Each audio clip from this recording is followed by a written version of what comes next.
Welcome! Today we're going to explore how to unfollow a page on Twitter using your PC. Let's streamline your Twitter experience by following these steps. Firstly, open your Twitter account on your PC by logging in. This will grant you access to your feed, notifications, and profile settings. Next, navigate to the page you wish to unfollow. You can do this by searching for the page in the search bar or by visiting the page directly. Once you've found the page, position your cursor over the following button located on the page's profile. This action will prompt a drop-down menu to appear. Hover over the following button and wait for the drop-down menu to display. This menu provides the option to unfollow the page.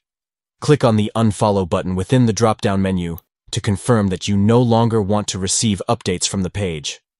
The button may also say Following or Unfollow, depending on the current status. By following these steps, you can effortlessly manage the pages you follow on Twitter, ensuring that your feed remains relevant to your interests and preferences. Thank you for watching this tutorial.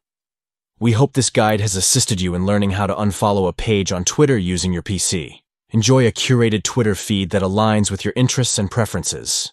Happy tweeting!